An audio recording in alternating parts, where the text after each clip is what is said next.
Hi friends, ஒரு 15 days ஆச்சுங்க. எல்லா செடிகளுக்குமே ட்ரிப் இரிகேஷன் செட் பண்ணேன். இந்த எக்ஸாமுக்கு முன்னாடி ப்ரிப்பேர் பண்ணுற பிள்ளைங்க மாதிரி லாஸ்ட் மினிட்ல தாங்க ரெடி பண்ண முடிஞ்சது.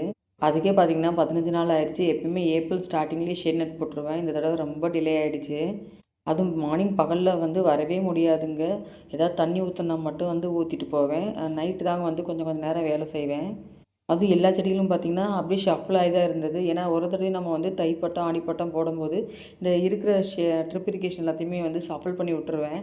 அதனால் திருப்பியும் ஃபஸ்ட்லேருந்து கொட்டாலி எழுதுறங்கிற மாதிரி ஒரு ஒரு செடியாக அரேஞ்ச் பண்ணேங்க. ரோஸ் பிளான்ட்ஸ்லாம் ஒரு சைடு அரேஞ்ச் பண்ணேன். அதுக்கு ஒரு 2-3 ஹவர்ஸ் தான் சன்லைட் படுற மாதிரி இருக்கும்.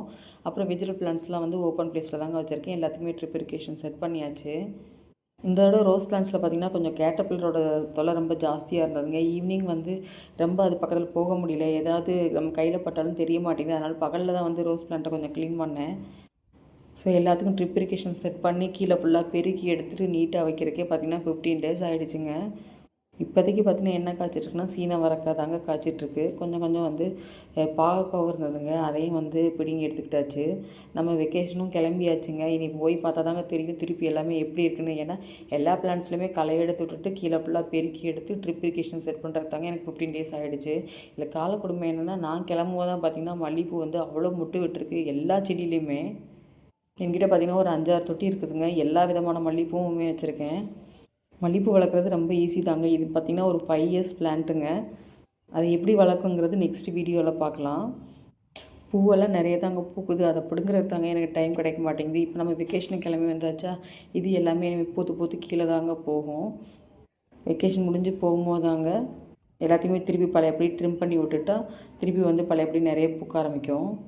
கேட்டர்பில்லர் மல்லிகைப்பூ செடி தான் இல்லைங்க, கத்திரிக்காய் செடி எதெல்லாம் சாப்பிட முடியுமோ அதெல்லாம் சாப்பிட்டு போயிடுச்சு. ஸோ முடிஞ்ச வரைக்கும் பார்த்திங்கன்னா ஒரு 2 டேஸ் கேப்பில் பார்த்திங்கன்னா நம்ம ரின் லிக்விட் சொல்யூஷன் இருக்கு இல்லையா, அதை தாங்க கலந்து அடிச்சு விட்ருக்கேன். ஸோ ஹோப் கொஞ்சம் ரெடியூஸ் ஆகும்னு நினைக்கிறேன். நீங்கள் சம்மருக்கு எந்த விதமான ப்ரிப்பரேஷன் பண்ணீங்கன்னு சொல்லுங்கள். உண்மையிலே கொஞ்சம் டயர்டாகிடுச்சுங்க. ஏன்னா பகலில் நம்ம வரவே முடியாது. வெயில் அவ்வளோ வெயில் அடிக்கும். நைட்டு தாங்க ஒரு 8 o'clock மேலே கொஞ்சம் கொஞ்சம் என்னென்ன வேலை செய்ய முடியுமோ அதை பிளான் பண்ணி செஞ்சேன்.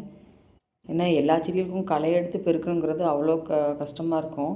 எல்லாத்தையுமே முடிச்சாச்சுங்க. இனி திரும்பி போய் பார்த்தா தான் தெரியும் எல்லாம் எப்படி இருக்குன்னு. ஸோ அவ்வளோதாங்க இந்த வீடியோ பிடிச்சிருந்தால் லைக் பண்ணுங்கள். 15 டேஸ் கழித்து பார்ப்போங்க இந்த செடியெல்லாம் எப்படி இருக்குன்னு. தேங்க்யூ.